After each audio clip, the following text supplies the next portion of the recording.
ఓం శ్రీ గుణేశాయ నమః. శ్రీమాత్రే నమః. శివాయ గురవే నమః. శ్రీకృష్ణ పరబ్రహ్మణే నమః. శ్రీరామాయ నమః. శ్రీ గురుభ్యో నమః. సచ్చిదానంద రూపాయ విశ్వోత్పత్యాదిహేతవే తాపత్రయ వినాశాయ శ్రీకృష్ణాయ వయం నమః. మోహనవాణి ఛానల్ ద్వారా మహర్షులు మన యొక్క మార్గదర్శకులు అనేటువంటి శీర్షికన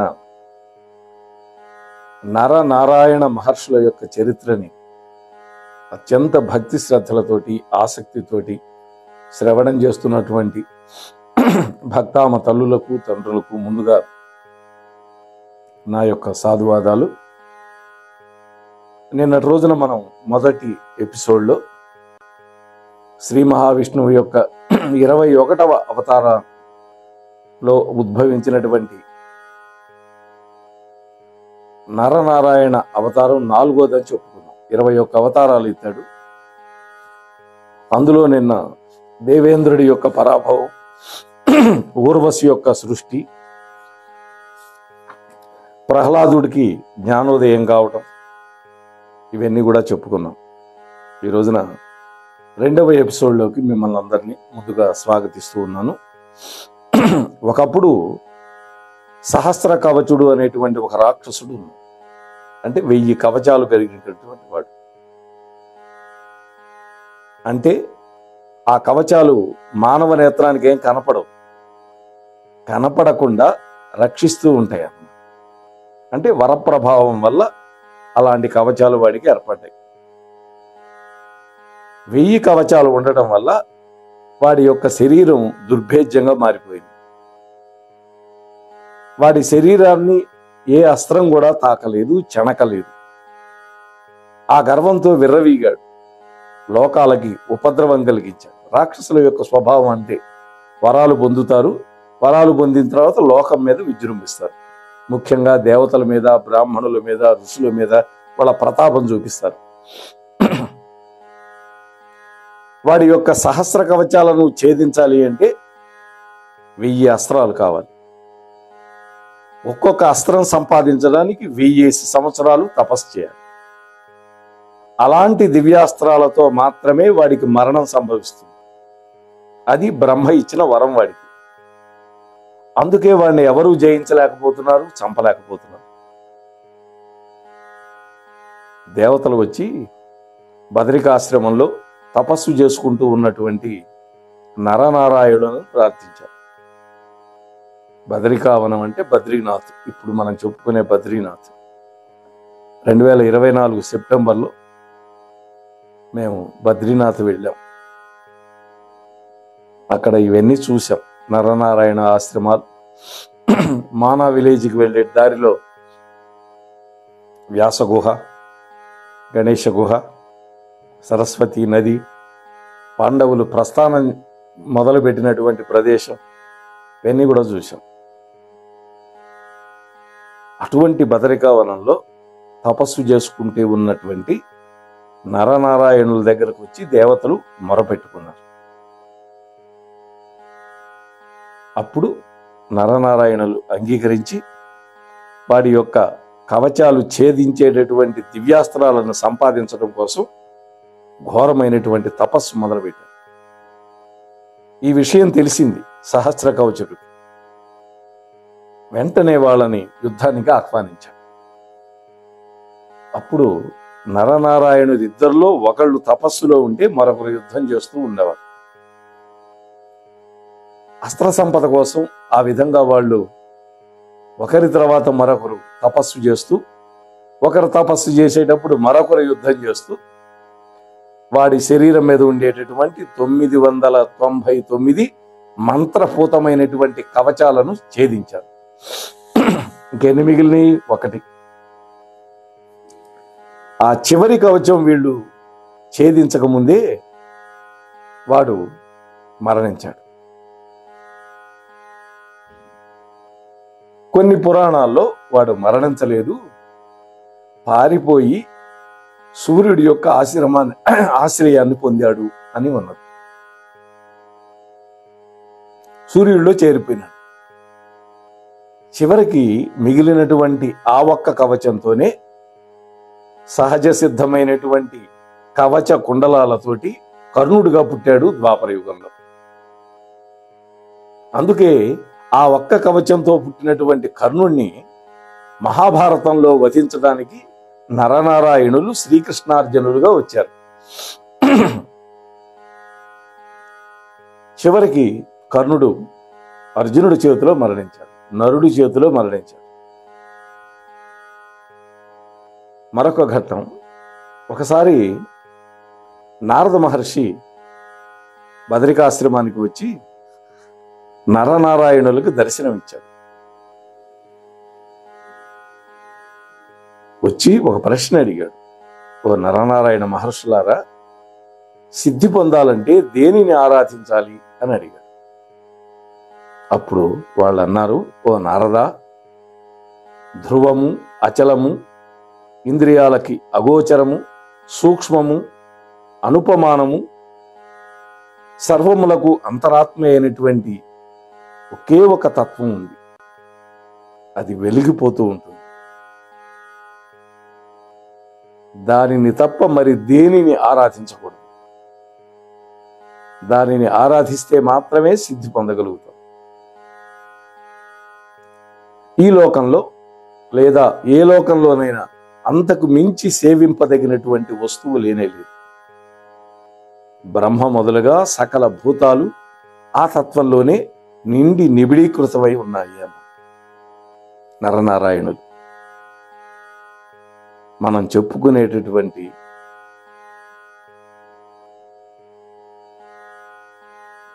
యదంతస్తు ఉపాసితవ్యం అంటే ఇది.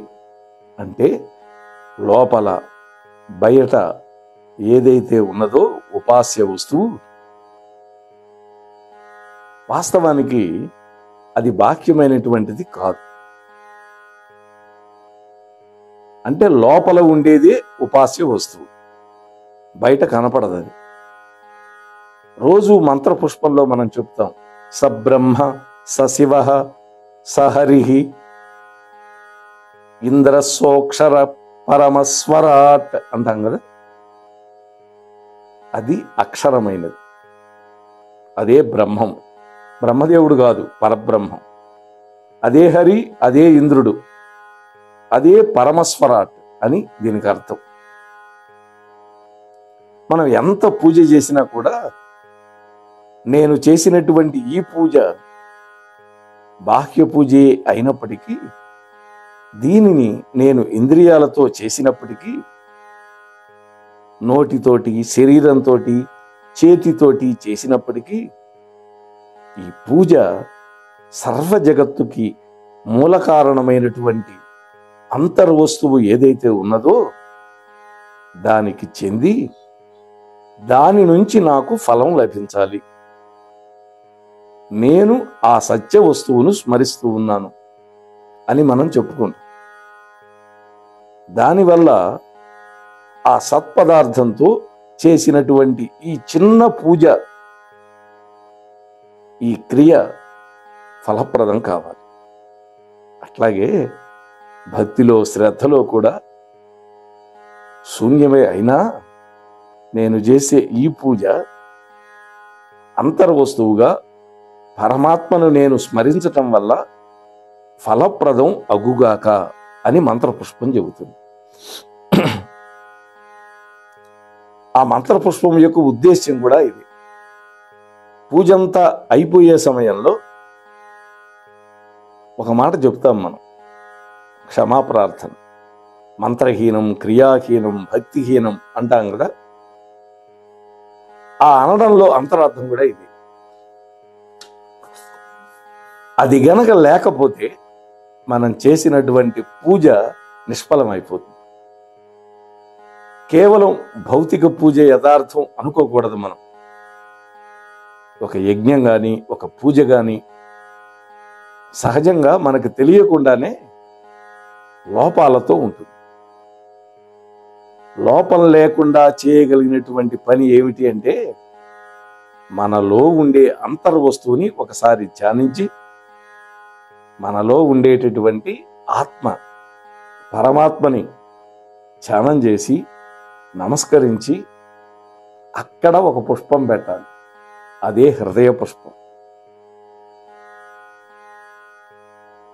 ఆర్యుడైనటువంటి వాడు విగ్రహాన్ని ఆరాధన చేయడు. ఎందుకని?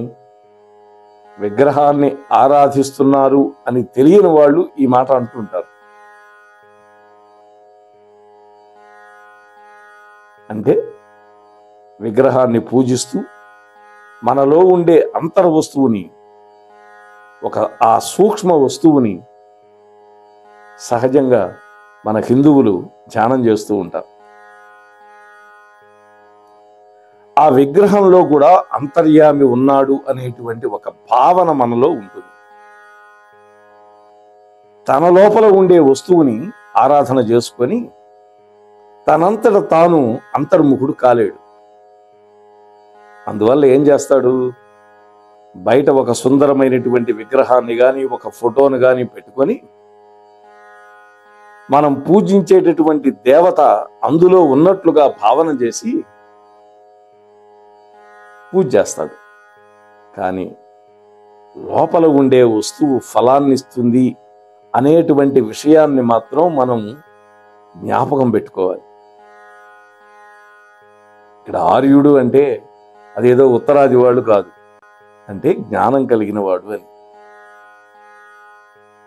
అలా ఎవరైతే భావన చేస్తాడో అటువంటి వాడు తాను చేసినటువంటి ఆ విగ్రహ ఆరాధన యొక్క ఫలితాన్ని పొందగలుగుతాడు.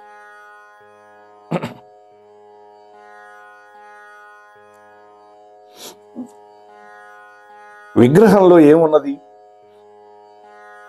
మనం పూజించేటటువంటి ఆరాధించేటటువంటి పరమాత్మకి ప్రతీక విగ్రహం. అంటే మనది ప్రతీకోపాసన. అంతరాత్మయై అందులో ఉండేటటువంటి వస్తువు యొక్క ప్రతిబింబం ఆ విగ్రహంలో ఉన్నది. దీంట్లో ఉండేటటువంటి ఆ అంతర్ వస్తువు మా లోపల కూడా ఉన్నది అనేటువంటి భావనతో ఆరాధన చెయ్యాలి. అందుకనే మనం చేసిన పూజలు అప్పుడు మాత్రమే ఫలప్రదం అవుతాయి. అంటే ఆ విగ్రహంలో మనం ఏ దేవత అయితే ఉన్నాడు అని భావన చేస్తూ మనం ఆరాధిస్తున్నామో ఆ దేవత నాలోనే ఉన్నాడు అనేటువంటి బలమైనటువంటి భావన కావాలి. భగవద్గీతలో చెప్పాడు కదా కృష్ణ పరమాత్మ, ఈశ్వర సర్వభూతానాం హృదయేసే అర్జున తిష్టతి అన్నాడు. నిరంతరము ఆప్తకాములమై లోకంలో ఉండేటటువంటి మునులు అవిద్యని అజ్ఞానాన్ని జయించిన వాళ్లే. కానీ జ్ఞానం విషయంలో సంపూర్ణత్వం పొందాము అనేటువంటి అహంకారంలో వాళ్ళు ఏనాడు ఉండరు. అందుకని వాళ్ళని ఈ లోకంలో బాధించగలిగేటటువంటి వస్తువు ఏది ఉండదు. దేనివల్ల వాళ్ళు ఇబ్బంది పడరు. నారదుడు నారాయణ ఋషిని అడుగుతున్నాడు, ఓ లోకేశ్వర, నీవు ధర్మలక్ష్మికి కాపలాగా పుట్టావని అంటారు. అసలు నీ యొక్క మూల ప్రకృతి ఎట్లా ఉంటుంది? నీ మూల వస్తువు ఎలా ఉంటుంది అని అడిగాడు. విష్ణుమూర్తిని దర్శించేటప్పటికీ ఆ బాహ్య స్వరూపం, ఆ దివ్యమంగళ విగ్రహం, ఆ తేజస్సు దర్శించే వాళ్ళ యొక్క మనస్సు, బుద్ధి, చిత్తాలను అపహరించి పారేస్తాయి. అటువంటి దివ్యమంగళ స్వరూపం స్వామిది. అటువంటి సందర్భంలో సందేహం, సమాధానం, తెలుసుకుందాము అనేటువంటి జిజ్ఞాస కూడా అక్కడ ఉండదు. కానీ ఈ సందర్భంలో విష్ణువు మానవుల రూపంలోనే ఉన్నాడు కదా, ఇక్కడ మనుషుల్లాగానే ఉన్నాడు కదా. ఇక్కడ వీళ్ళని అడిగితే ఆ రహస్యం ఏదో ఇక్కడే తెలుసుకోవడానికి వీలవుతుంది. అట్లా కాకుండా విష్ణువు యొక్క దివ్య స్వరూపం ఎదుట ఈ ప్రశ్నలు అడగటానికి ఆస్కారమే ఉండదు కదా. నిజానికి విష్ణుమూర్తి దర్శనం నారదుడు చేసుకోలేక కాదు, చేసుకోగలడు. వైకుంఠానికైనా శివుడి దగ్గరికైనా వెళ్ళగలడు. సాక్షాత్తు నారాయణుడి యొక్క దివ్య సమక్షంలో వైకుంఠంలో ఆ స్థితిలో ఇటువంటి ప్రశ్నలు వేసేటటువంటి తెలివి ఎవరికి ఉంటుంది? అటువంటి చైతన్యం ఉంటుందా? అక్కడ మన మనస్సు పనిచేస్తుందా? బుద్ధి పనిచేస్తుందా? మన నోరు మాట్లాడగలుగుతుందా? వ్యక్తీకరించడానికి భాష ఉంటుందా? అందువల్ల ఈ బదరికావనంలో ఋషి రూపంలో వచ్చి ఉన్నాడు కాబట్టి పరమాత్మ, ఒకే పరమాత్మ రెండు రూపాల్లో ఉన్నాడు, నరుడు నారాయణుడుగా. వాళ్ళనే అడగచ్చు అనేటువంటి ఉద్దేశంతో నారదుడు ఈ ప్రశ్నలు అడిగాడని మనం అర్థం చేసుకోవాలి. నారదుడి యొక్క ప్రశ్నలకి సమాధానంగా విష్ణు స్వరూపులైనటువంటి నరనారాయణులు బోధ చేశారు. మూల ప్రకృతి అనే దానిని తెలుసుకునే ఉపాయం చెబుతాము అంటున్నారు వాళ్ళు. మూల ప్రకృతి ఏమిటి అనేది అడిగాడు కదా, దానికి ఉపాయం చెప్తాను అంటున్నాడు. అయితే నారద, ఇప్పుడు మాత్రం నీకు అది సాధ్యం కాదు అన్న. చిరకాలం పరమ ఏకాంతికుడవై ధ్యానం చేయి. ఆ తర్వాత నీకు మేమే నువ్వు ఎలా తెలుసుకోవాలో చెబుతాం. మేమే ఇస్తాం నీకు ఆ జ్ఞానాన్ని. నీకు అప్పుడు ఆ ఫలం నేనే చూపిస్తా. అయినా వేచి ఉండు, అప్పుడు నీకే తెలుస్తుంది అన్నాడు నారాయణ ఋషి నారదుడితో. ఇక్కడ ఏకాంతం అంటే ఎవరూ లేని చోటికి పారిపోవడం కాదు. అందరిలో ఉండి కూడా ఏకాంతం సాధించాలి, సంపాదించాలి. అనేక మందిలో ఉండి కూడా తనలో మాత్రమే తాను రమించగలగటమే ఏకాంతం. కాబట్టి సాధన ద్వారా తన యొక్క స్వరూపంలో తాను సంపాదించుకోగలిగింది ఏకాత్మ. అంతేగాని ఏదో ఒక ప్రాంతంలోనో, ఒక దేశంలోనో, ఒక అడవిలోనో, ఒక కాలంలోనో వెదుక్కునేది ఏకాంతం కాదు. అలాంటి ఏకాంతాన్ని సంపాదించి తపస్సు చేయమని నారదుడికి నరనారాయణులు బోధించారు. నారదుడు ఆ మాటలు విని విదితాత్ముడై విష్ణుమూర్తి ఉండేటటువంటి శ్వేతద్వీపానికి వెళ్ళాడు. అక్కడ తపస్సు చేసి, నా వంటి వాడికి ఇంత తపస్సు చేయమని చెప్పారు అంటే ఇంతకు పూర్వం నరనారాయణులను ఇలా ఉపదేశం చెయ్యమని అడిగిన వాళ్ళు ఎవరు ఉండి ఉండరు అనుకున్నాడు నారదుడు. నాలాగా ఈ విధంగా తపస్సు చేసేవాళ్ళు కూడా ఉండి ఉండరు. ఏకాంతికమైన తపస్సు నేనే చేస్తా అనుకుని కొంచెం తన గురించి తనకే ఒక గొప్ప అభిప్రాయం ఉన్నది కాబట్టి అదే అహంకారం. శ్వేతద్వీపానికి వెళ్ళి ఆహారం కూడా తీసుకోకుండా ఇంద్రియ వృత్తులన్నీ కట్టి పక్కన పెట్టి తపస్సు చేశాడు. అక్కడ తెల్లటి శరీరం కలిగిన వాళ్ళు ఉన్నారు, తేజోరూపులు అనేక మంది నారదుడిని ఆదరించి నమస్కారం చేశారు. ఆ శ్వేతద్వీపంలో వాళ్ళు అశ్వేదులు, చెమట పట్టని వాళ్ళు, సౌగంధులు, శరీరం నుండి చక్కటి సువాసన వచ్చేవాళ్ళు, తెల్లటి శరీరం కలిగిన వాళ్ళు, పరమ రూపులు వాళ్ళందరూ నారదుడిని ఆదరించి నమస్కారం చేశారు. ఎక్కడికి వెళ్ళి తపస్సు చేసుకుందాం అనుకున్నా కూడా తాను పోయిన ప్రతి ప్రదేశంలో వీళ్ళందరూ ఉన్నారు. వాళ్ళల్లో ప్రతివాడు కూడా పరమ ఏకాంతికుడు అని తెలుసుకున్నాడు నారదుడు. అంటే తానేదో గొప్పవాడినని, అపూర్వుణ్ణని అనుకున్నాడు. అంటే తనకంటే కూడా పూర్వులు ఎంతో గొప్పవాళ్ళు ఉన్నారు అని వాళ్ళని చూసి గ్రహించాడు. ఈ విషయం తెలుసుకున్న తర్వాత నారదుడికి తనలో ఉన్న అహంకారం నశించిపోయింది. వాళ్ళ యొక్క సన్నిధికి వెళ్ళగానే తనకు ఏకాంతం లభించింది. చివరికి అక్కడ అనేక సంవత్సరాలు తపస్సు చేసుకున్న తర్వాత నారాయణ ఋషి కనపడ్డాడు. నారదా, నీ అంతఃకరణంలో స్ఫూర్తి నింపుతాను. నీవు ఇక ఏకాంత వాసులైనటువంటి వీళ్ళందరి మధ్యలో వీళ్ళ తపస్సుకు భగ్నం కలిగిస్తూ ఇక్కడ ఉండదు. లోక సంచారం చేయవలసినటువంటి కర్తవ్యం నీ యందు ఉన్నది కదా, కాబట్టి నీ అంతఃకరణంలో అటువంటి అనుభూతిని నేను నింపుతా. ఈ స్థానం విడిచిపెట్టు అన్నాడు. అక్కడ నుంచి వెళ్ళమని చెప్పి ఏదో ఒక అనుభూతి ఇస్తాను అని వాగ్దానం చేశాడే కానీ నారాయణ ఋషి నారదుడికి మాత్రం ఆ ఫలం దక్కల.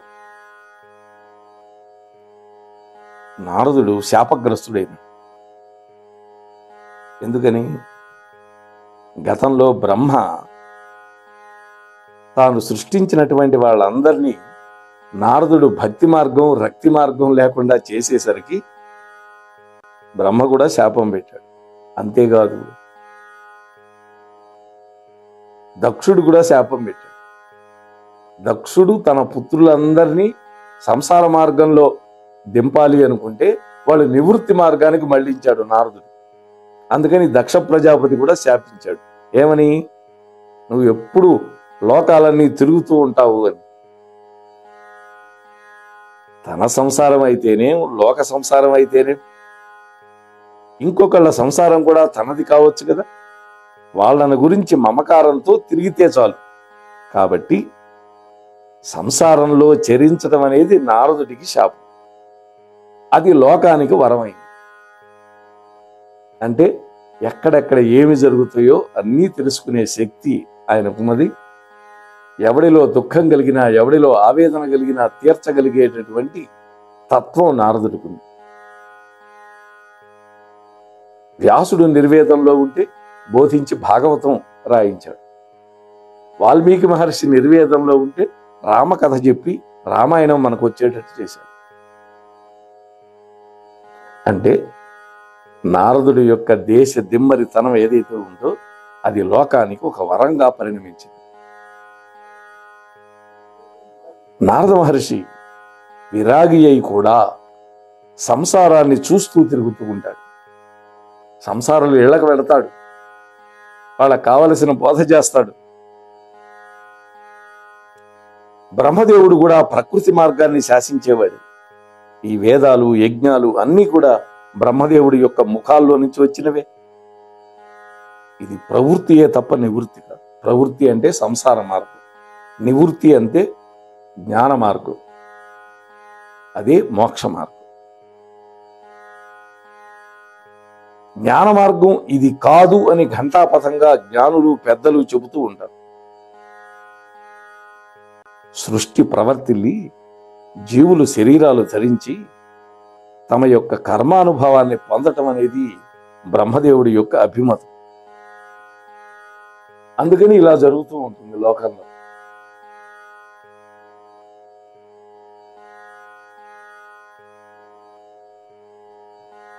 భగవద్ బంధువులారా,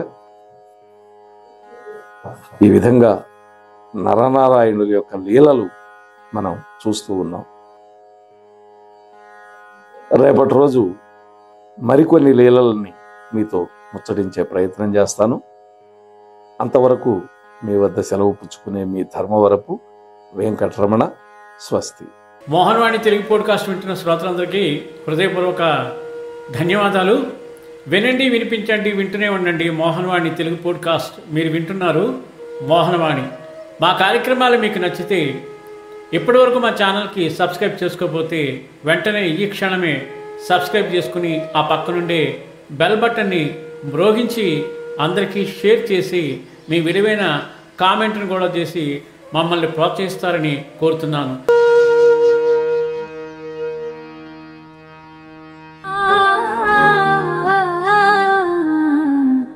మోహనవాణి.